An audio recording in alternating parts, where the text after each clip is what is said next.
Apa Personal itu? itu dikit, Prof Yongki itu masih baik gitu ya. Masih bilang kurang profesional ya. Kalau dibilang tidak profesional itu kacau malah. Padahal kalau kurang itu kan namanya kurang kan sedikit Mister Ji. Kalau udah banyak itu yang kurang itu bukan kurang lagi ya kan. Hah. Apalagi kalau dibilang lalai.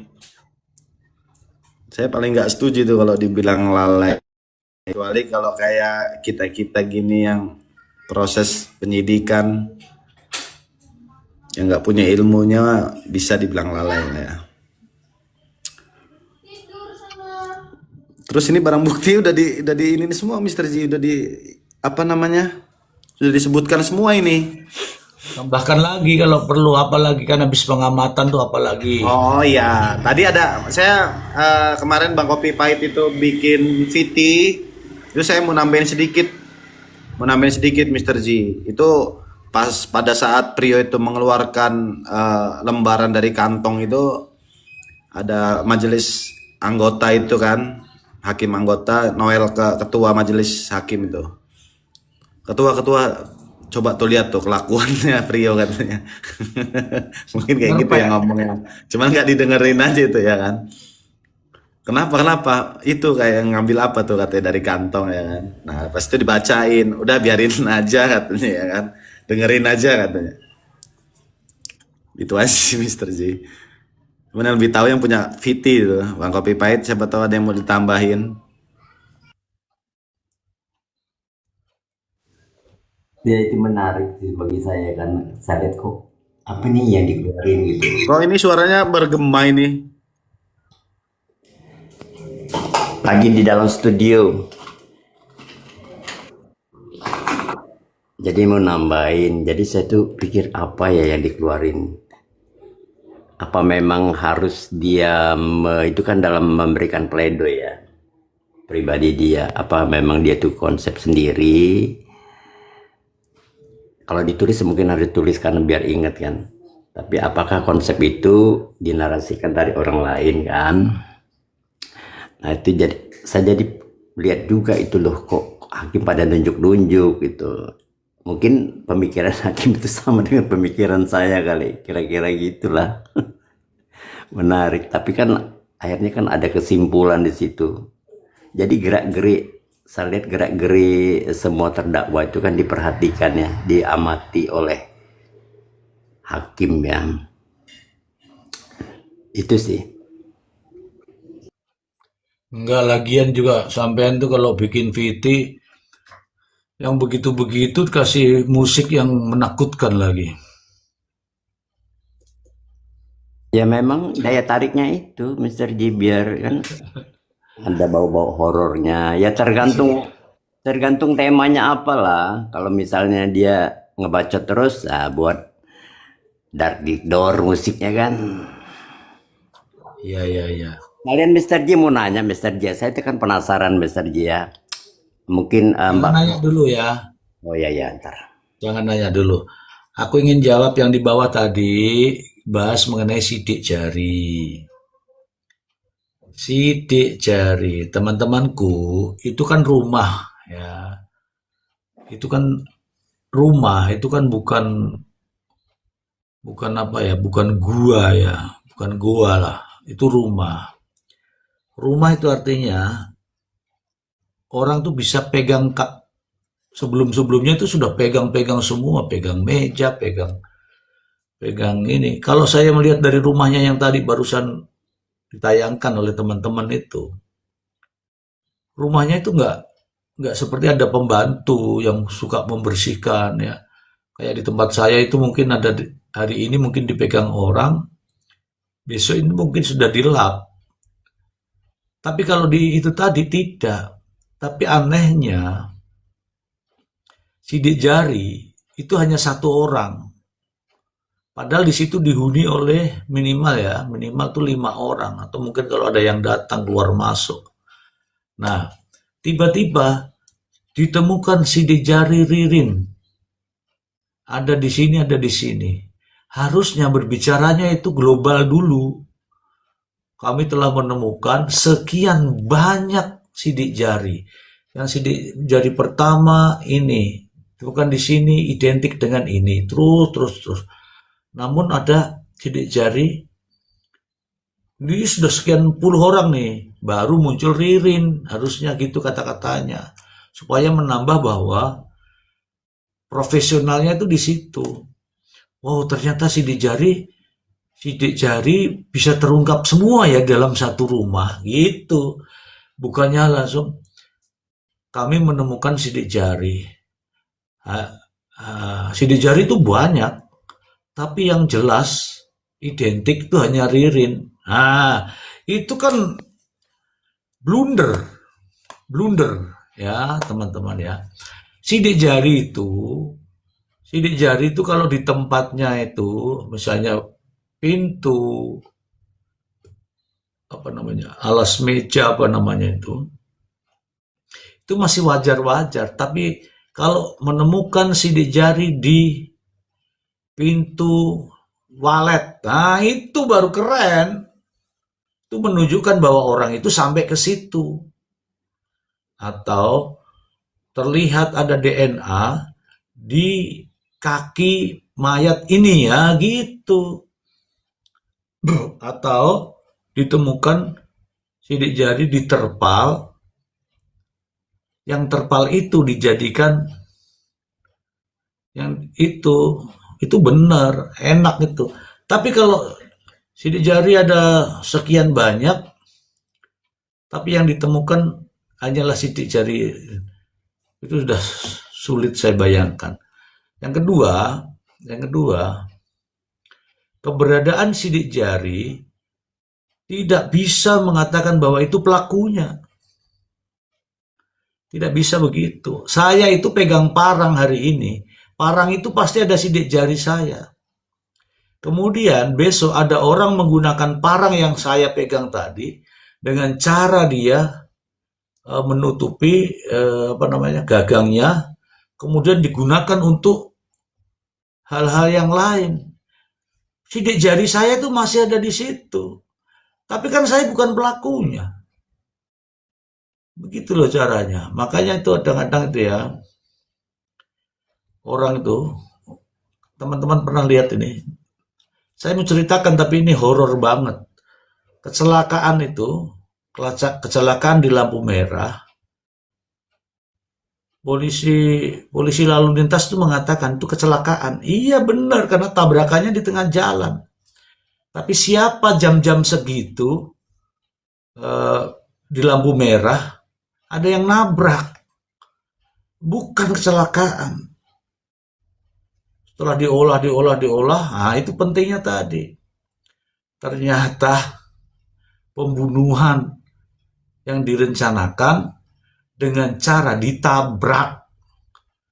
Begitu, habis itu dibakar tidak tidak habis, tidak menyala gitu. Gitu caranya kawan-kawan. Jadi, tapi janganlah kita ke situ ya. Artinya apa? Untuk melakukan penyelidikan itu harus betul-betul mendalam. Jangan hanya simple. Oh ini pokoknya. Jangan. Serba ini. Dicocok-cocokkan lah. Kalau tidak ketemu sidik jarinya, minimal rambutnya. Kalau enggak rambutnya, minimal keringatnya. Gitu-gitu. Kalau yang begini nih tadi kan, udahlah pokoknya gitu kan bahasanya begitu. Yang lain nggak ketemu nggak apa-apa, yang penting satu. Kan bahasanya gitu gak? Iya kan? Itu yang mengenai sidik jari ya kawan-kawan. Apalagi ya? Sidik jari, apalagi ya? Habis kayaknya itu. MMT yang tulisannya bang itu. Lo kan kelihatan semua. Yang nanya siapa? Ya, tanya sama orang hotel. Ada toko MMT nggak? Apakah namanya itu? Ada di sana. Yang nanya siapa? Prio. Terus yang datang ke MMT itu siapa? Prio. Ya sudah, jangan lagi kemana-mana. Kemudian yang terekam di Terekam di Briling siapa? Prio. Ya wes, nggak usah kemana-mana dulu. Nanti kalau kemana-mana kan namanya ikut ikut framing. Kita kan nggak suka kan? Kita semuanya kan nggak suka framing kan? Satu lagi Mr. J yang buat bingung itu Mr. J kan, apa tadi perkara sidik jari tadi Mr. J. Kalau melihat dari fakta persidangan kan Prio yang lebih aktif daripada Ririn di situ Mr. J kan. Namun sidik jari Prio tidak ditemukan Mr. J kan. Saya tidak tahu Pak, ini apa namanya saya tidak tahu. Yang jelas begitulah cara tadi ya. Ikut Sarwendah Mr. Z ke Gunung Kawi, ngapain? Malah nanti Sarwendah ditusuk orang di sana malah ditusuk. Udahlah yang biasa-biasa aja itu hidup tuh. Ngapain Sarwendah ke Gunung Kawi itu? Mau baca-baca ini. Gitu. Ada Bang Panji nih. Halo Bang Panji. Naik Bang Panji. Panji Purnama. Ini banyak penggemarnya Panji Purnama di sini. Bang Panji naik. Bisa nggak minta naik?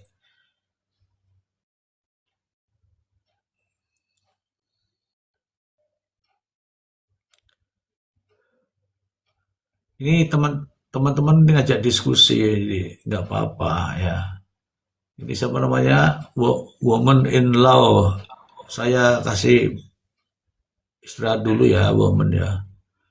Ini saya siapkan untuk Panji Purnama Sari. Panji Purnama Sari. Panji Purnama. Oh, tenang aja kalau di sini Bang Panji. Teman-teman pasti menginginkan, Pak, aku yang turun ya, Pak. Pak, aku yang turun ya, Pak. Gitu kalau di sini tuh Bang Panji.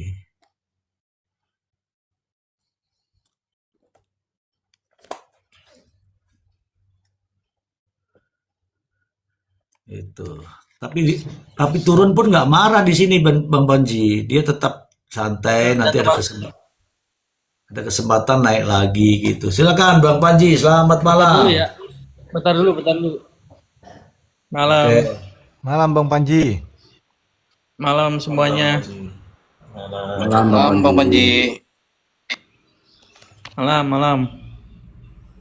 Jadi sebenarnya langsung aja ya. Jadi sebenarnya komposisi hakim yang 3 itu dan kemudian dipersoalkan itu tidak mempengaruhi substansi dari adanya pembunuhan berencana itu. Kalau misalnya model utak-atik ya umpama hakim anggota sebelumnya itu bisa meringankan Prio Bagus Setiawan, ya tetap aja kan. Yang setujunya bahwa seumur hidup itu 2 orang, satunya enggak kan sama juga gitu. Hasilnya begitu juga. Dan di dalam kedinasan itu udah biasa namanya dikjur, diklat ya. Apalah gitu kan, banyak lagi gitu. Saya juga sering kali kok laporan di kepolisian itu kasat resersenya pindah-pindah 2 kali ya kan, berpindah-pindah. Kanitnya juga pindah ya. Dan kadang-kadang juga di kamar-kamar unit di Satreskrim itu kan juga tidak sesuai juga. Kayak gitu. Jadi itu hal yang inilah. Tapi saya tertariknya itu kenapa mempersoalkan hakim anggota yang diganti gitu. Kecuali memang kalau ada pihak-pihak yang punya bukti bahwa ada ya keterlibatan dari mafia-mafia hukum, ya ada kepentingan lain dan bisa dibuktikan bahwa ada gratifikasi ya kan, ada konflik kepentingan itu dan seterusnya gitu. Dan kita ingin dorong aja, nggak apa-apa gitu kan. Publik juga pasti akan setuju tuh ngebongkar siapa sih di balik ini semua yang memang mempersulit atau ada yang ditutup-tutupi kan kayak gitu. Pasti saya yakin semuanya juga sepakat kalau ada mafia peradilan atau peradilan sesat juga pasti akan ditanggapi oleh publik gitu, menilai bahwa peradilan itu seharusnya tidak boleh seperti itu. Nah, ini jadinya aneh aja nih, ya kan? Dan bahkan diucapkannya setelah Prio Bagus Setiawan mendapatkan hukuman seumur hidup. Nah, pertanyaannya adalah ketika tidak ada pergantian gitu kan. dari hakim anggota gitu, dan kemudian apa namanya, ada pergantian hakim anggota ya, kemudian hukuman untuk Prio itu misalkan angka tadi 20 tahun, apakah itu dilakukan juga gitu oleh Ibnu Syaichu ya, Ibnu Syaichu itu gitu, untuk mengomentari pergantian hakim itu. Dan kemudian yang kedua, penerapan asas hakim itu harus memeriksa langsung itu keliru menurut saya kalau dicocokkan dengan apa namanya, premis-premis dia ya, bahwa hakim itu. Nah, ini kan bukan berarti hakim anggota yang baru ini bukan berarti tidak mempelajari dari awal. Saya tahu sendiri ada kamera di meja jaksa itu untuk menyorot persidangan itu berlangsung ya, dari awal hingga akhir. Itu pertama. Kemudian ada berita acara sidangnya juga ada, dicatat semua di situ. Kemudian berkas-berkas perkara kan ada juga di meja para hakim ini kan. Dan saya rasa setiap harinya mereka pasti diskusi lah soal perjalanan dan perkembangan kasus itu. Dan kalau hakim yang berpengalaman pasti sudah tahu konstruksi perkaranya seperti apa, tinggal meyakinkan dan mempertegas lagi sebenarnya ini tuh seperti apa, kan gitu aja, sama aja sebenarnya kan. Tindak pidana pembunuhan berencana itu kan sama aja, ada yang direncanakan, ada yang meninggal ya kan, tinggal mencari fakta-fakta aja, bukti dan keterangan itu cocok atau enggak ya, kemudian keabsahan dan seterusnya.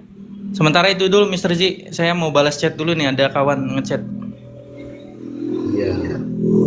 Ya, benar. Itu mainnya aja yang kurang jauh. Atau kalau enggak menyelamnya aja yang kurang dalam. Ya, Mr. Ji izin mau nanggepin tadi yang Bang Panji Ya, bilang ya. silakan. Kamu 2 jam. Memang benar itu tadi Bang Panji, saya juga lihat tuh di VT-nya Bang Ibnu ya. Kenapa setelah hukuman Prio menjadi seumur hidup, kenapa mempermasalahkan ya? Kalau saya pribadi saya kurang paham tuh Mr. Ji dengan apa namanya teknisnya ya, atas pergantian hakim itu seperti apa. Cuman kan yang saya lihat dari awal justru selama ini kan VT-VT-nya beliau kan banyak yang mendukung ya. Yang saya lihat itu banyak mendukung meringankan lah ya, meringankan Prio ya. Karena saya lihat juga kan memang satu circle dengan PH-nya Prio ya kan. Jadi selama ini dia memojokkan salah satu terdakwa yaitu Ririn ya kan. Yang kalau yang kita lihat dari awal proses persidangan ini, peradilan ini justru apa ya? Justru kita ngerasa ini nggak adil. Kalau saya pribadi ya, ini sangat-sangat tidak adil gitu. Kenapa? Banyak yang barang bukti memang dipilah-pilih. Yang kira-kiranya meringankan Prio itu tidak dihadirkan.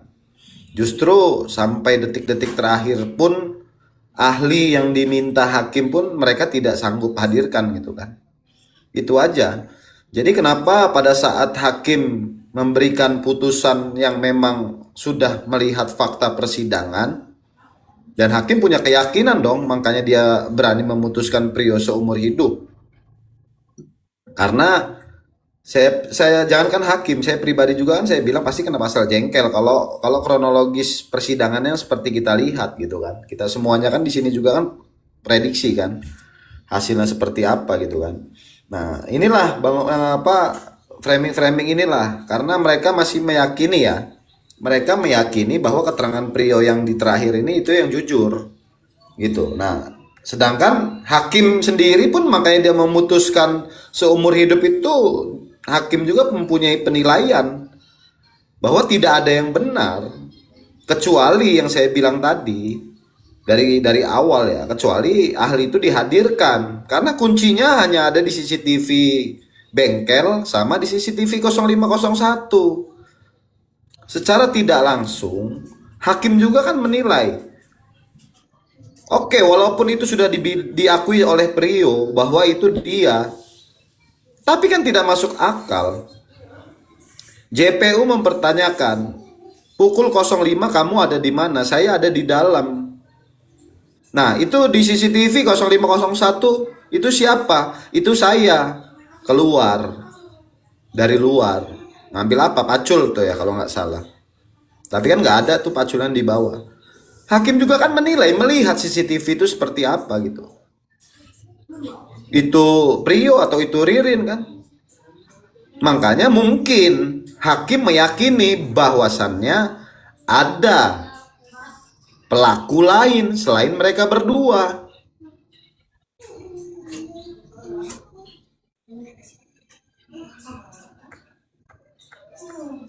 Jadi memang dibuat sama mereka ya seperti ini gitu loh. Kita dari kemarin juga kan selalu apa ya, mereka selalu memojokkan Ririn. Kita kan hanya ngebahas sesuai dengan prosedurnya aja, proses hukumnya aja. Karena itu yang kita amati dari awal, karena tidak ada apa ya, tidak ada profesional itu tadi yang dibilang sama Prof Yongki.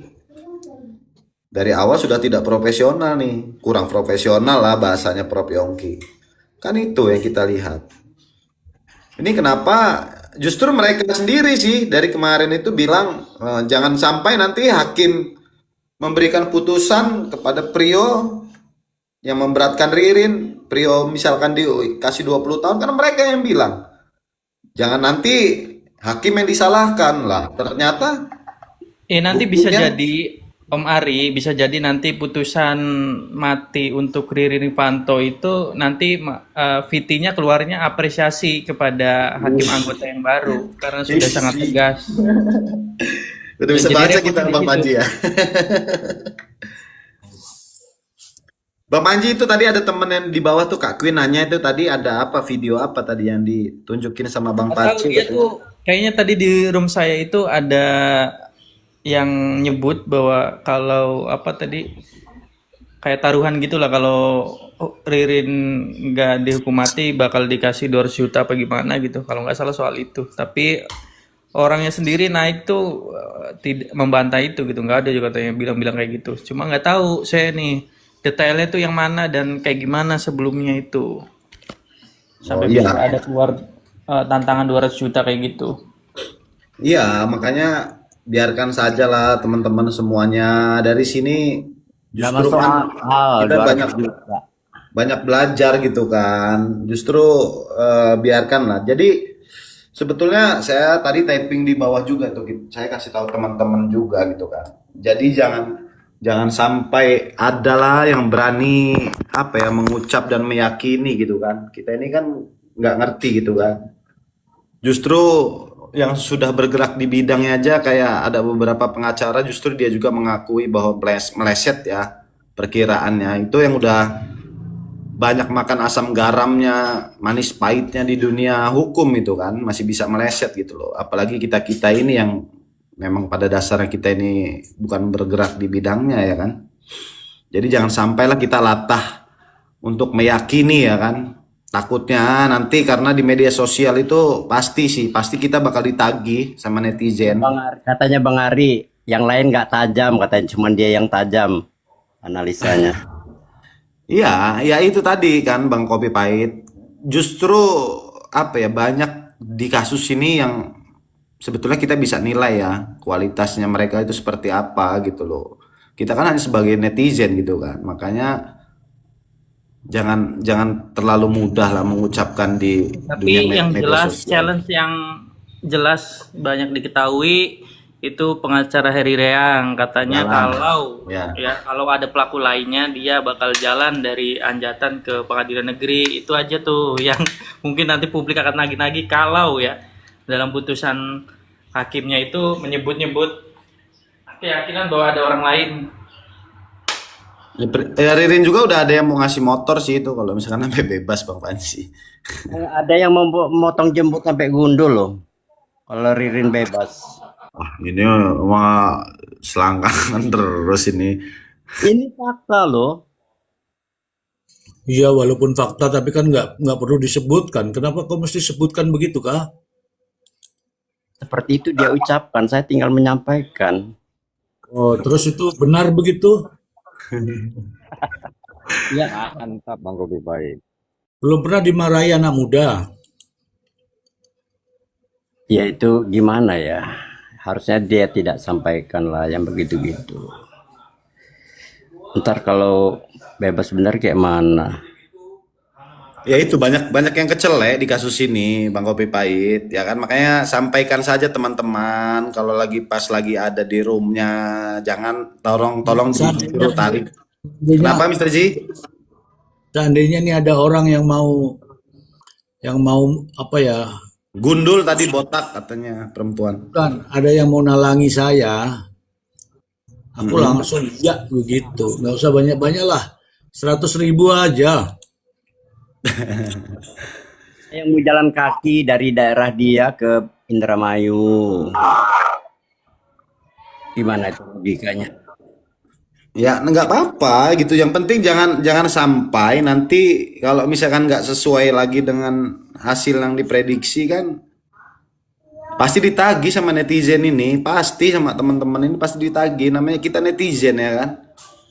Makanya saya cuma mengingatkan aja di media sosial kita jangan pernah lah mengumbar-ngumbar terlalu yakin gitu loh, Mister Ji. Karena netizen ini kan jauh lebih luar biasa ini kekuatannya ini ya kan.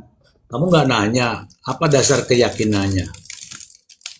Saya nggak tahu lah, mereka ini kan teman-teman yang di bawah ini yang tahu Bang Ari, katanya.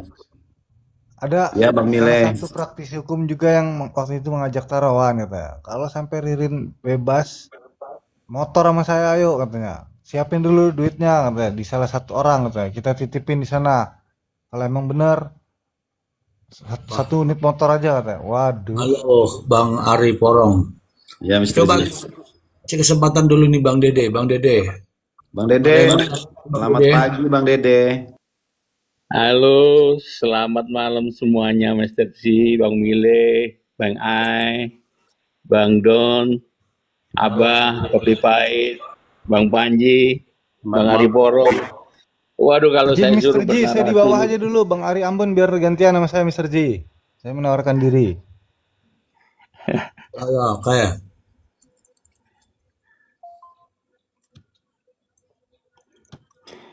kalau saya suruh bernarasi ini udah, saya capek untuk ngomong. Yang apa yang kita pelajari di sini semua terbukti semua dah. Tapi kalau saya sudah jalan-jalan ke Komal itu, saya geleng-geleng. Kok bisa ya kayak gitu? Percaya sama omongan-omongan, aduh pengacara-pengacara yang nggak jelas juga kalau menurut saya sih. Narasi-narasinya itu banyak yang percaya. Kayak bilang Bang Ari tadi itu. Yang mau taruhan, yang mau apa. Ya, gitulah. Saya tetap setia di Mr. Z ini. Banyak ilmu, banyak daging. Ya itu aja lah komentar saya. Selamat pagi Bang Ari Ambon. Sudah berkelana kemana aja hari ini? Pagi untuk luar daerah. Menang pokoknya Bang Ari Ambon. Menang apanya? Ya kan ada yang nantang kemarin itu. Oh, anggap aja dia mah terlalu begadang makanya siangnya itu linglung.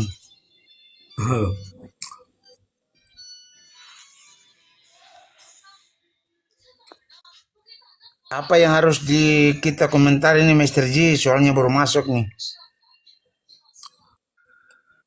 komentar apa aja boleh lah. Intinya Kita lagi ngebahas ini Bang Ari Ambon. Kita apa namanya temanya malam hari ini Mr. Ji, kupas tuntas peluang terdakwa bebas ataukah divonis seumur hidup. Alat bukti apakah yang meyakinkan hakim Bang Ari Ambon? Oh, berarti pertanyaan panjang. 2 kalimat menjadi satu itu. Iya. Gimana menurut Satu-satu Bang Ari lah. Ambon pandangannya?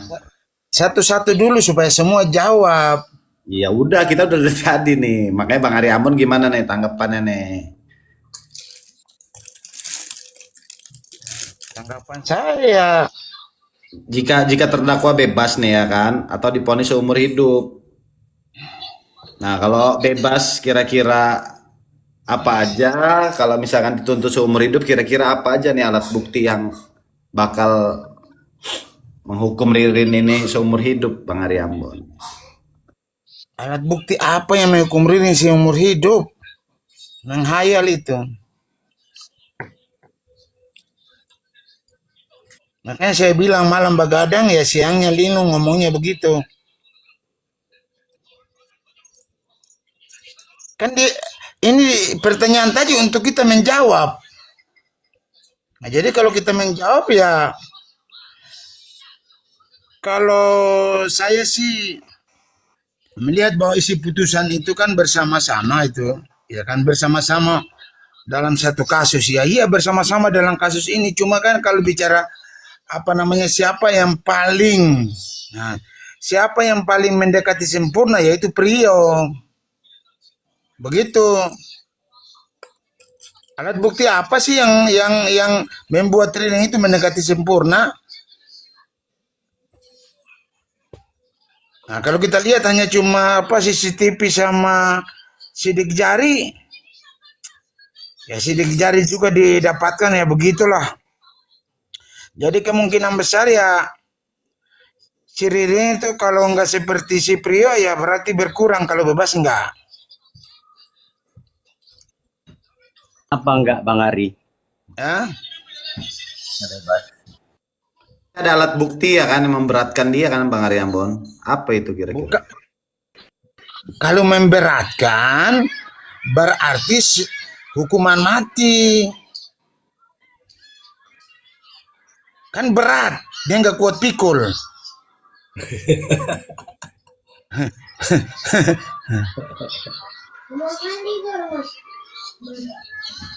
Terus ini nggak Kan dia sesuai sendiri lagi udah nih. ngaku. Kemarin minta Artinya bebas. dia ada, artinya begini, dia ada di situ. Dengan alasan dia bla bla bla kan kita sudah bisa ambil kesimpulan. Cuma kalau Prio mengakui semua alat bukti itu melekat pada Prio. Begitu, jadi kita jangan heran terkait dengan hukuman Prio. Alhamdulillah aja dia nggak dihukum mati. Izin Bang Ari, izin. Kalau mengenai itu dia sampai lari, katakanlah sampai Oh, lari, memalsukan KTP, itu Bang, apa menjadi pertimbangan hakim juga ya kira-kira enggak Bang lah, Ari? itu lain lagi ceritanya. Lain lagi ya. Iya, emang di situ ada hakim tanya, kamu ambil KTP si almarhum enggak? Begitu. Itu lain lagi ceritanya. Kenapa itu si Prio berat? Karena begini, apa namanya, jaksa gagal total. Tidak bisa meyakini hakim. Sehingga tuntutan jaksa ditolak. Bahasa kasar saya orang awam. Dicuekin, tidak dianggap. Begitu. Jadi jaksa tidak bernilai. Artinya itu koreksi buat jaksa bahwa kerja yang benar. Ibarat begini, orang maling beras 1 karung, diminta barang buktinya beras yang harus dibawa ke pengadilan, yang dibawa karungnya. Itu kita orang-orang masyarakat biasa yang nggak ngerti hukum. Itu aja. Si Prio itu dimarahin hakim karena nggak jujur.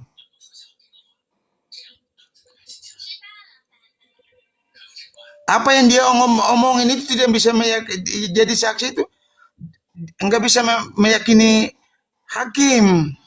Hakim marah itu sebenarnya dari cara-cara dia itu.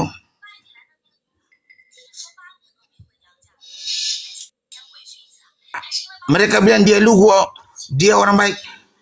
Pas dia keluar surat sepotong itu, dia baca lancar kayak pencurang air aja. Iya. Untung aja itu tulisannya itu nggak diuji forensik. Apa benar tulisan Prio atau bukan? Jadi sudahlah kita bersyukur si Prio itu tidak dihukum mati. Nah, kenapa mereka bilang bahwa mereka bilang sampaikan ke saya beberapa komel bahwa si Prio itu si Riri akan dihukuman mati atau setara dengan si Prio. Saya bilang enggak. Berarti kalian nggak berkaca kepada kasus si Prio. So, kalau kalian akui semua kewenangan hakim, ya terserah hakim. Kalau hakim putusnya kurang daripada Prio, wajar, kewenangan dia penuh.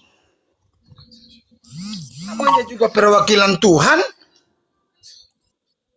Dalam keputusan, siapa mau ganggu gugat? Gak ada. Jadi, curiga liar saya nanti, ini asumsi liar ya, jangan dipercaya. Hakim itu akan putuskan beda sama Prio.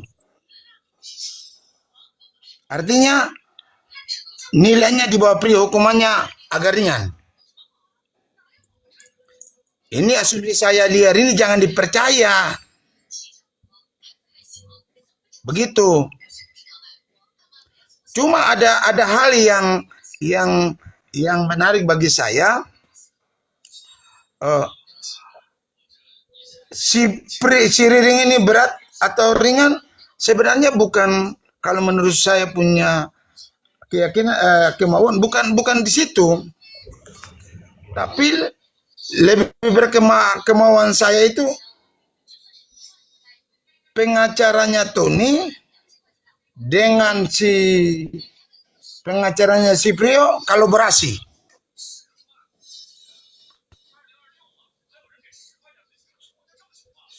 Mungkin bukti-bukti apa yang selama ini belum terbuka supaya mereka bertempur terus sampai ke PK agar manusia-manusia yang dicurigai itu, kalau memang benar-benar mereka skenario di balik ini, tangkap mereka supaya si Prio dan Riring ini bebas. Begitu. Oke, Itu menurut saya. Oke. oke. Bang Ari Porong, Mr. Ji. saya mau, tapi kan ini tap-tap layarnya kan masih kurang, jadi kurang wow ini supaya Oh iya, udah 1 jam ini baru 110 Mr. Ji. Ayo dong teman-teman di bawah supportnya tap-tap layar aja yuk. hmm, karena Bang Ari Ambon nih maunya itu hakim memutuskan. Tapi alasan hakim memutuskan kan ada. Nah, itu juga kita harus bahas tuntas itu Bang Ari. Iya, Oke, saya saya akan sampaikan, kan tadi saya bilang dua kata satu kalimat. Artinya begini, ada dua maksud di situ. Kalau terkait dengan alasan, ya saya singgung sedikit bahwa karena memang semua alat bukti yang dihadirkan jaksa, makanya saya bilang jaksa gagal, tidak melekat di Riring, tidak mendekati kesempurnaan Riring. Hakim juga bisa menilai bahwa yang Riring sampaikan apa yang dia bohong. Coba. Apa kalau dia tidak melakukan, dia harus mengakui dia melakukan. Begitu. Jadi menurut saya sebagai masyarakat biasa, saya melihat bahwa akibat daripada Riring tidak mendekati kesempurnaan dalam kasus ini, maka dia wajib dihukum kurang daripada hukuman si Prio. Begitu. Makasih. Oke. Boleh ya teman-teman ya, boleh-boleh saja. Tapi saya menunggu nih, menunggu tap-tap layar sampai di 125 ya, Satu Arif lima orangnya. puluh lah, 150 Mister J. Ini Belum, berarti 300 aku soalnya. 300 berarti aku soalnya. nggak ngomong nih. Oke, itu 130 lah teman-teman. Biar kita bahas lagi nih kan. Hmm. Nah, begini kawan-kawan. Kita melihat utuhnya di pasal 237. Ya, 237. Bukan pembuktian lagi, tapi bagaimana hakim menilai. Nah, kita lihat di sini nih. Ya, kita lihat di sini nih. Ya, ini semua dipakai sama hakim dan kemarin disampaikan langsung sama hakimnya nih. Ya, disampaikan sama hakimnya. Teman-teman saya ingatkan 237 sama 244 itu dipakai hakim. Mungkin teman-teman bisa mengulang-ulang itu. Berdasarkan pasal 237, berdasarkan pasal 244, itulah yang menjadi dasar hakim dalam mengambil keputusan, teman-teman. Oke, kita sapa dulu nih, ada Bang Jeffrey. Selamat pagi Bang Jeffrey. Assalamualaikum, selamat malam Mister Z. Salam ya. Salam semua, Bang Ari Porong, Bang Ini sampai Ari, rumah nih. Said, Abah. Malam, Bang. Kurang sedikit lagi Mister dan teman-teman Komal di bawah. Biji Mister Z, saya bernarasi sedikit terkait dengan vonisnya Priyo. Ini kan seumur hidup. Nah, kalau saya katakan ini dia bisa vonis seumur hidup kan ini tidak lepas dari keterlibatan Priyo sendiri sebagai salah satu pelaku utama. Karena hakim menilai dia orangnya inkonsisten yang pertama. Itu yang pertama. Yang kedua, yang bersangkutan sendiri telah mengakui perbuatannya terkait dengan sebelum adanya replik ataupun duplik. Dan yang untuk si Ririn keterlibatannya sampai saat ini kan belum ada bukti kesesuaian ataupun bahasanya yang menyambung dengan apa yang di persidangan, di fakta persidangan Priyo sampaikan waktu menjadi saksi mahkota terkait dengan hal CCTV, keberadaan dan lain-lain. Itu tidak ada kolaborasi ataupun yang berkesinambungan antara keterangan Ririn dengan si Priyo. Bahkan mungkin bisa dibatakan dengan alibi CCTV hotel yang tidak sesuai dengan keterangan Priyo. Dan kalau menurut saya pribadi, si Ririn mungkin kalau ini semuanya kan tergantung dari keyakinan hakim. Dan saya yakin hakim juga tidak mungkin akan diam aja. Mungkin kan dia juga perlu konsultasi juga dengan pihak dokter ataupun dokter kehakiman.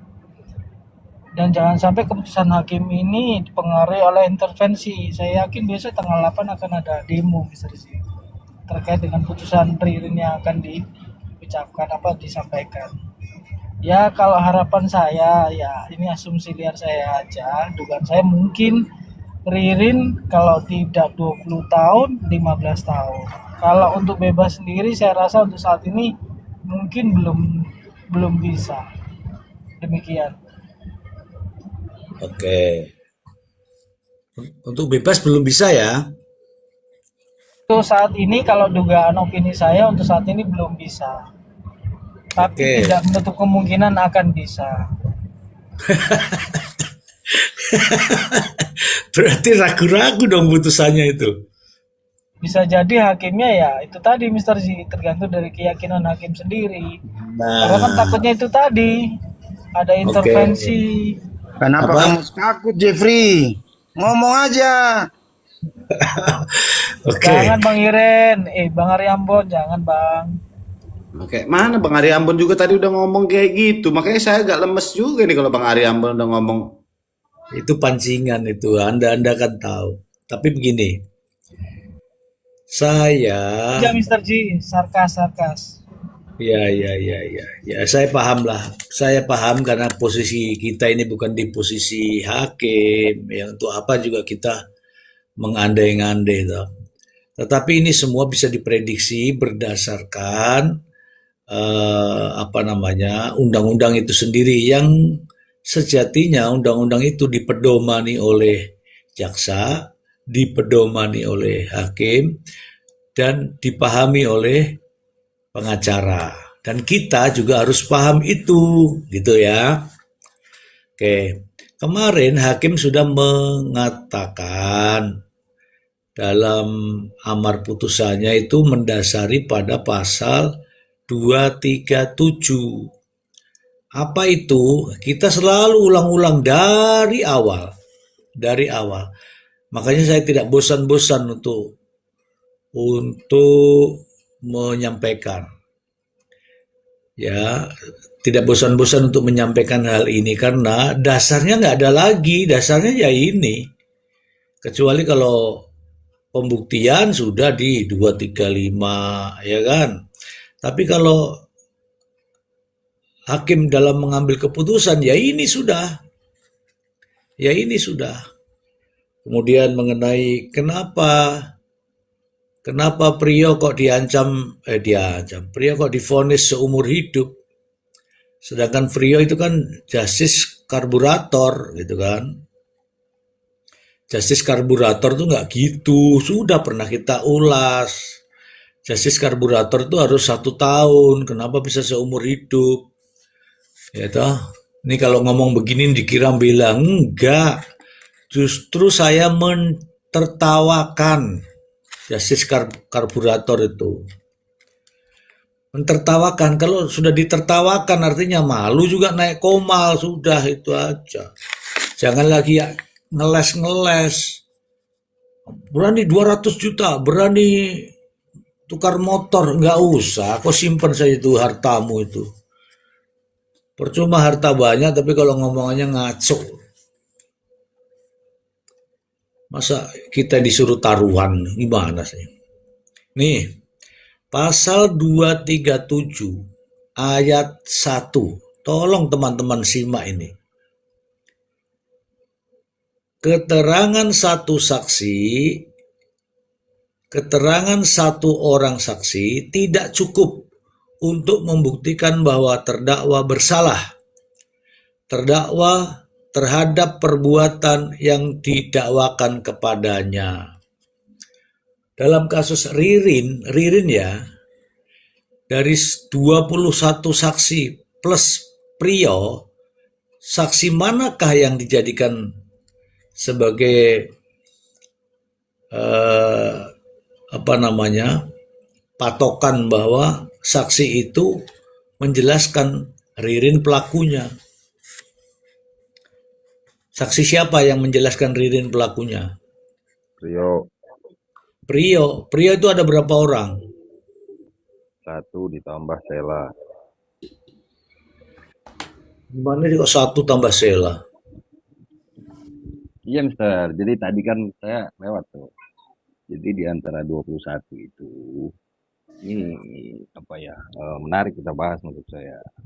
20 itu tidak ada yang Dua-dua menyebut sama nama Priyo. Ririn. Enggak, ada Priyo enggak kita hitung.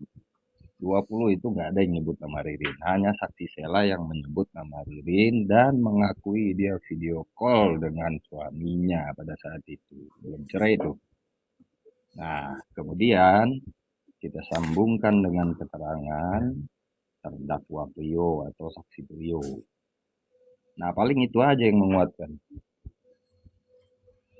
Ya, menguatkan dalam hal nyambung aja ya, tidak ke arah perbuatannya ya. Makanya saya bilang tadi, azas satu saksi bukan saksi, apakah itu bisa terbantahkan dengan kesesuaian dengan saksi Sela? Iya. Nah, itu. Kalau kesaksiannya Sela apa? Ya, saksi Sela menyampaikan kan ada kurang lebih 2 atau 3 kali video call tuh sama Ririn.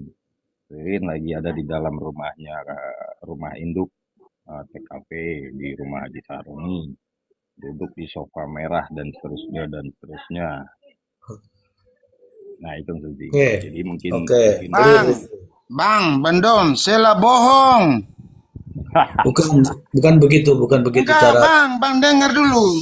Iya, iya, iya. Kalau begitu nanti orang dari neraka datang bilang bahwa tadi ada yang telepon-telepon. Apakah handphone saya ini udah diperiksa polisi mengatakan bahwa ada Nah, komunikasi dan kalimat isi-isi telepon seperti itu? itu yang saya maksud. Kalau ada yang ngomong bahwa saya dihubungi, saya terima, berarti buktinya ada di handphone. Sorry Mas Ji, saya bantah-bantah dulu. Abang ingat nggak tadi saya sampaikan? Apa itu, Bung? Ilustrasi saya begini, ada maling beras satu karung, ya. Hakim minta dihadirkan jaksa hadirkan beras sama karung-karungnya, ya. Ternyata yang dihadirkan karung. Ini sama-sama Sela. Dia boleh mengatakan tapi handphone tidak diperiksa, isinya nggak ada. Makanya saya bilang dia pembohong. Selesai. Iya, betul, betul, betul. Makanya kita sekarang ngitung nih, Bung Heri, ya. Jadi maksud saya biar berimbang kita ngitungnya, gitu ya. Nggak semua saksi Oke, itu bisa Biar nggak ada kita. yang selip ya Bang Don ya. Itu dia ini komal cerdas ini Mr. Zin. Jadi kita oke, berusaha untuk itu clear itu, nggak ada lanjut, masalah. lanjut. Jadi, ketika Sheila mengakui bahwa ya saya telepon-teleponan, harusnya dari awal itu sudah menunjukkan bahwa benar ditunjukkan dengan apa? Dengan bukti adanya komunikasi. Nah, kalau tidak ditunjukkan, ya bagaimana hakim bisa mempercayai? Sedangkan ini saja saya saja pelakunya begitu, itu masih ditanya. Yang benar aja lu kan begitu. Nah, untuk menjadikan hakim tuh yakin, kalau pernah telepon-teleponan, apakah nggak ditanya bahwa habis ini logikanya ya, habis melakukan itu tuh justru dia pinjam uang sama Sela sebesar 500.000, bener apa enggak itu? Sebelum ini berdasarkan yang saya tahu ya Hah? mungkin Intinya jadi Sela gini. bohong. Bung, sebentar dulu. Mas Reci tanya tuh. Jadi betul. Jadi sebelum dikirim oleh Ririn, sebelum dikirim oleh Sel 500, Ririn duluan yang ngirim. Nah, Ya. 1,5 apa 2 juta gitu. Nah, itu bisa di-challenge. Jadi Nah, setelah dikirim, baru dia minta ongkos ke Serang kalau nggak salah itu. Setelah 500. Banten ya. nah itu juga bisa dimunculkan dari hasil transaksi kan? Nah, oke. Harusnya begini Pak Master Ji. Mau Sela itu dia pernah bantu Prio berapa atau berapa, Sela itu harus diperiksa dibawa ke pengadilan karena dia membantu penjahat melarikan diri. Iya, Iya, iya, iya. iya, iya benar. Oke. Inilah yang saya maksud. Jika ada keterangan, haruslah berkesesuaian dengan keterangan yang lain.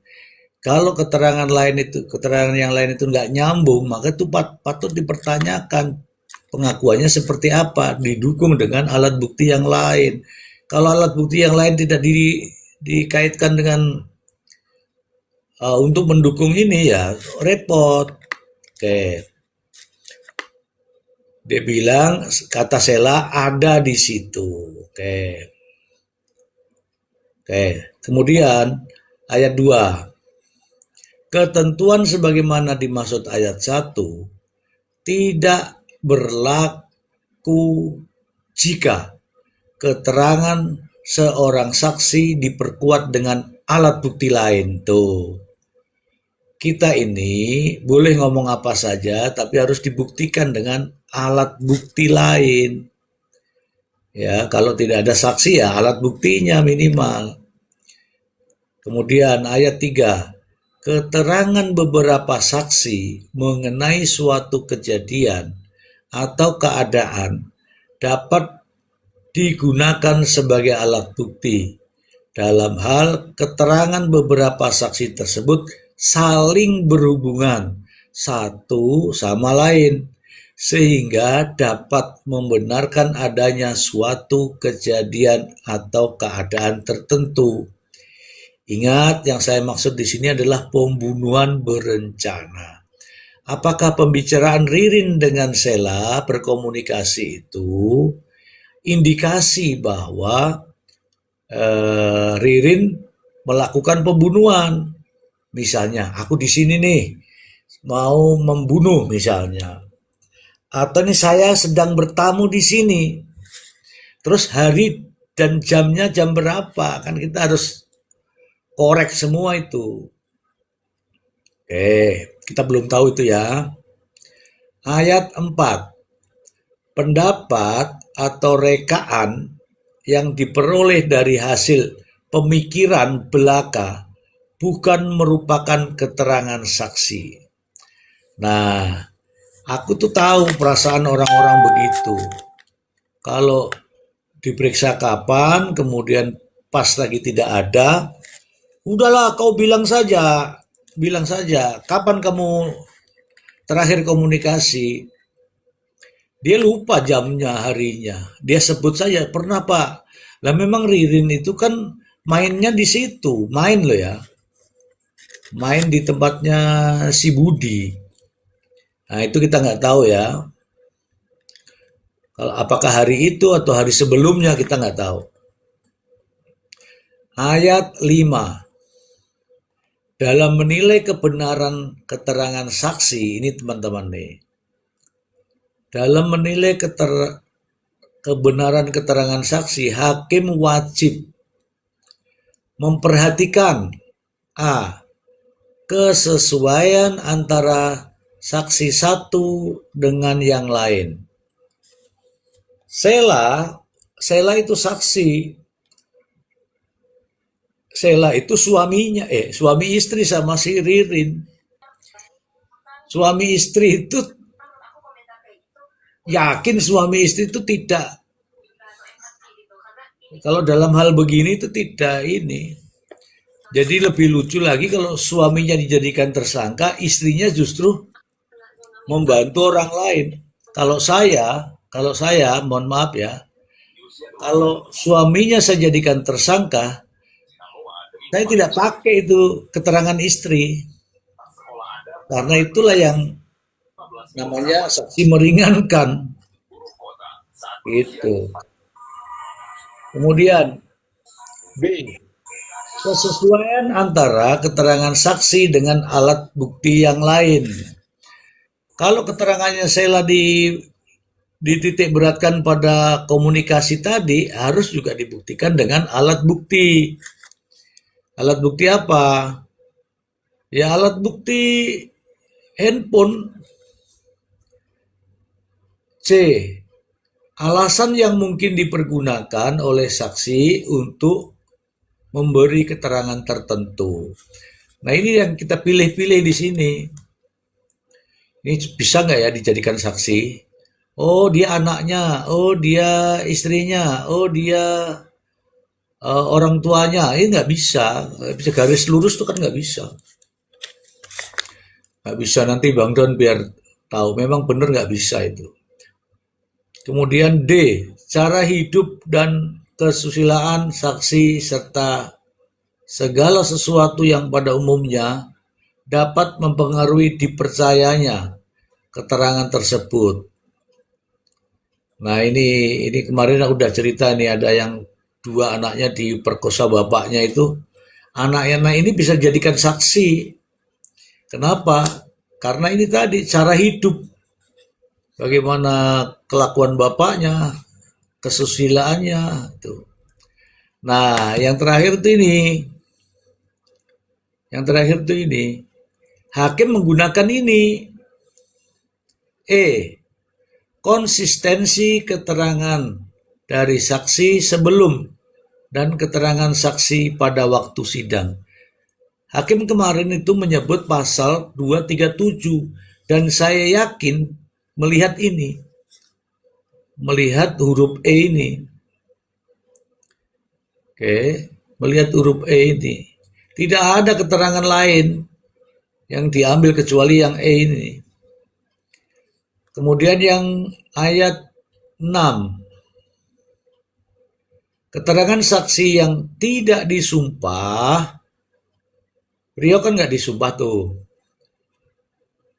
keterangan saksi yang tidak disumpah yang sesuai dengan keterangan lain walaupun tidak merupakan alat bukti dapat dipergunakan sebagai tambahan alat bukti jika keterangan tersebut sesuai dengan keterangan dari saksi yang disumpah. Ini Prio itu tidak disumpah. Jadi kalau saya bilang nih, keterangan yang tidak disumpah tapi sesuai dengan keterangan lain walaupun tidak disumpah tapi merupakan alat bukti. Siapa itu? Anton. Anton itu disumpah, sedangkan Prio tidak, tapi berkesesuaian. Kesesuaiannya di mana? Kesesuaiannya dia palu, alat bukti palu itu, sehingga diyakinilah oleh hakim. Gitu ya, ngitung-ngitungnya begitu. Kemudian kita ke pasal 244. 244. Ini teman-teman tadi sudah bicarakan semua ini. Makanya dasar hakim membebaskan itu apa? Dasar hakim membebaskan itu ya ini. 244 ayat 1. Dalam hal hakim berpendapat bahwa hasil pemeriksaan di sidang pengadilan tindak pidana yang didakwakan terbukti secara sah dan meyakinkan, terdakwa dikenai sanksi berupa pidana atau tindakan. Ini kalau terbukti ya dihukum. Itu. Yang membuktikan siapa? Yang membuktikan jaksa. Membuktikan apa? Membuktikan dakwaannya. Kalau Ririn pembunuhan, Ririn itu pembunuhan berencana, jaksa tunjukkan caranya Ririn seperti apa, kemudian dengan menggunakan alat apa, itu harus ditunjukkan. Selama ini ketika ditanya sama hakim, jaksa nggak mampu menyajikan itu. Nah, kalau tidak mampu menyajikan seperti apa? Nih, ayat 2. Dalam hal hakim berpendapat bahwa hasil pemeriksaan sidang pengadilan tindak pidana yang didakwakan tidak terbukti secara sah dan meyakinkan, terdakwa diputus bebas. Nah sekarang kalau hakim harusnya lebih ringan, hakim harusnya lebih ini, itu bersalah namanya. Kalau hakim memutus 10 tahun itu bersalah. Itu bersalah. Nah sekarang, bisakah kira-kira hakim memutus orang bersalah dengan alat bukti yang seperti ini? Itu cara hitung-hitungnya. Sedangkan kita ini yang nonton, kita yang di luar ini, ya apapun itulah kita semua ini, melihat itu tidak yakin. Nggak yakin, sama sekali nggak yakin. Sekarang saya tanya nih sama Abah. Abah, sepanjang perjalanan pengalaman Abah, sampai tuntutan, sampai ada vonis kemarin, di mana ya alat bukti apapun lah yang bisa membuktikan bahwa Ririn tuh pelaku pembunuhannya sesuai dengan dakwaan jaksa. Silakan Abah. Ya, baik Bang Ji. Kalau untuk Mr. R itu tidak ada satupun, kalau saya lihat gitu ya, yang mengarah bahwa si R ini melakukan pembunuhan berencana seperti apa yang didakwakan, kemudian dituntut. Dakwaan dibuat, tuntutan dibuat, tapi kesesuaiannya tidak ada sambungannya. Makanya tadi saya mengatakan ditunda 5 hari itu apakah untuk bermusyawarah atau untuk istihoroh. Saking bingungnya itu hakim karena Panado udah nggak mempan, Paramek udah nggak mempan gitu, Bang Ji. Iya benar, benar. Jadi teman-teman hakim juga nggak mudah kok langsung memutus, sudahlah, bersalah aja, saya sudah males ini. Nggak begitu Enggak, juga. Mr. G, sorry saya potong ya. Ya ini kita berandai-andai, jangan dipercaya asumsi saya. Kalau saya sih lihat daripada cerita, yang pertama ada dua. Apa benar mereka ini pelarian dari Cianjur, Bogor, Banten, Jawa sampai kembali? Itu yang pertama. Kalau memang itu benar mereka pelarian, maka si Ririn juga membantu penjahat namanya Prio.